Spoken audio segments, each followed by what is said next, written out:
Hi, everybody. Welcome back and happy Monday. All right, guys. Well, we are back to talk about the Real Housewives of Beverly Hills because I actually enjoyed this. I like the fact that we got Bose, our newbie, who is calling out some shit and also sort of making fun of Sutton Strack and the way that she got her wealth, which is kind of funny to me because, listen, joke's on all of us, right? None of us are getting $300,000 to $500,000 a month. And to be fair, Sutton does not care if we're laughing at her. She doesn't. She's picking out dresses that cost more than your mortgage. She's picking out bathroom tiles that cost more than your car. She does not care what we say. She doesn't. But that's what makes it more fun. We'll get into it. Smash the like button. Show some love. Let's start here. Thanks, Bose and Sutton. And also thank you to Reality Blurb. Bose is speaking out against Sutton Strack and her claims of being a success amid her Real Housewives of Beverly Hills castmates' ongoing feud with Dorit Kemsley. While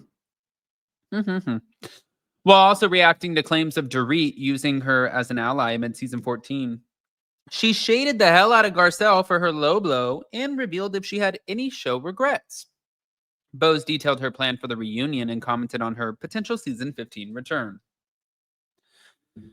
It was a way to show that she was better than Dorit in her head. That's what Bose said when asked about Sutton's wallet diss during an interview with Entertainment Tonight. According to Bose, she chose to target Dorit from a financial standpoint because she knew what she was going through amid her separation from PK. PK had sent her this huge, long email talking about finances and how Dorit was going to be responsible for this and for that. It was a very sore spot. And so I believe that Sutton said it as a way to continue to just dig into a very vulnerable area and be like, I'm better than you.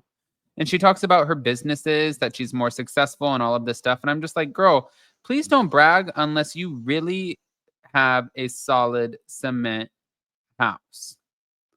Now, what that probably means is Sutton, she was awarded a 6-figure monthly payment in her divorce from Christian Strack.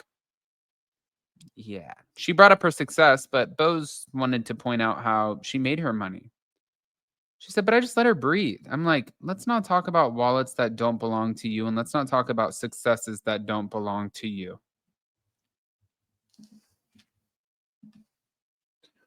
I am seconding this. It's not Sutton's success. Sutton's success might be as a mother. Maybe it was as a wife. I don't know if it was because her husband divorced her. I don't know. What I do know is it's wild. Even me, like, I'm not making this about me. I'm just trying to understand. Like, I love my home. I love my house. I love where I'm at. And I have brothers and sisters, one who's closing on a house tomorrow, one who wasn't able to buy their house. And you look at it, and whenever I talk to them or like friends and whatever, I'm like, dude, you could do whatever you want. But I feel like I'm always uplifting people. I would never be like, I have a house and you don't. My wallet's bigger than yours. Because I don't fucking have a wallet, to be honest with you.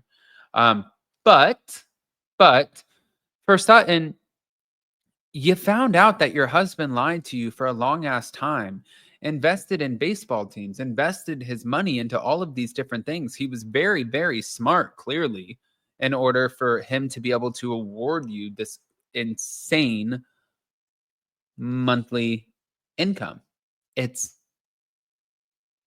wild. Truly, it really is wild.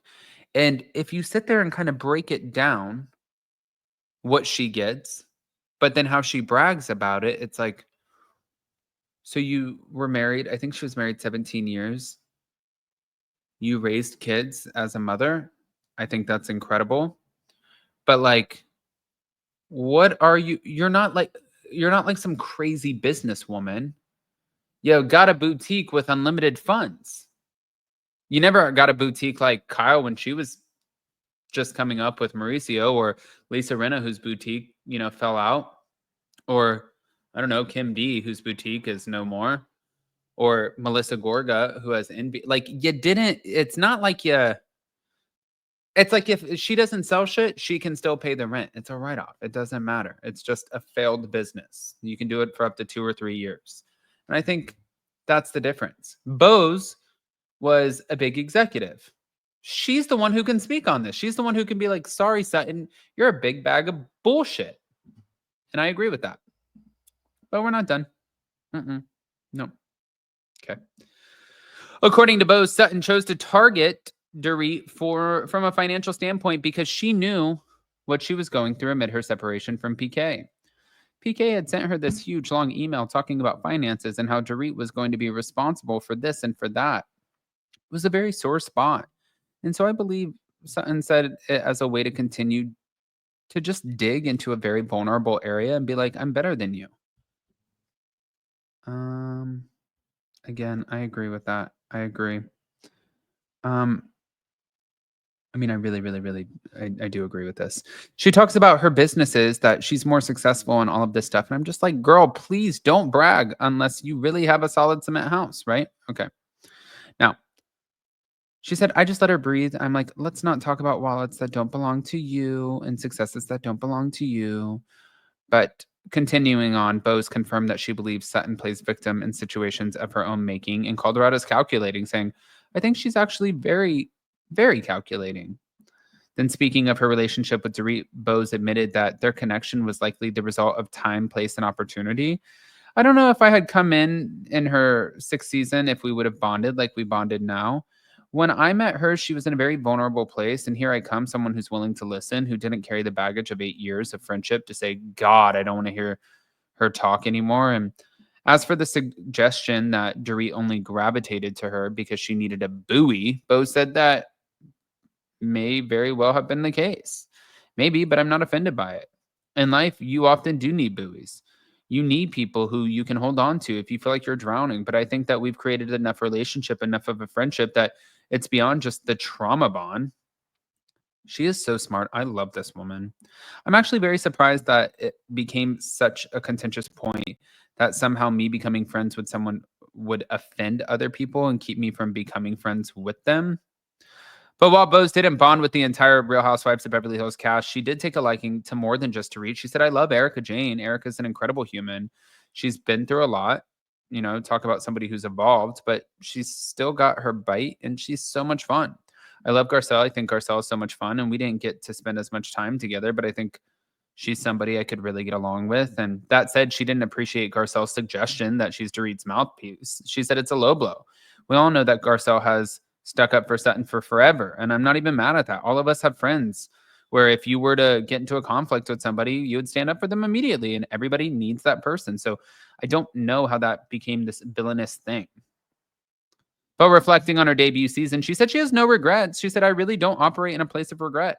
I said what I said when I said it. And as for the reunion, she said that she hoped that she'd be prepared. You can only be as prepared as you can with the information that you have. And you just have to be on your feet and you pray that you're smart enough to be able to respond in the moment. And so that's all I'm going to do. I'm going to try to be as sharp as I can in my responses. Good luck, Bose. You got this. Snaps for Bose. All right, guys, I want to hear what your thoughts are, especially about Bose's little diss when it came to Sutton Strack. Pop off in the comment section. If you guys are not subscribed, get subscribed. Don't forget to hit that notification bell, and we'll see you next time. Love you guys. Bye.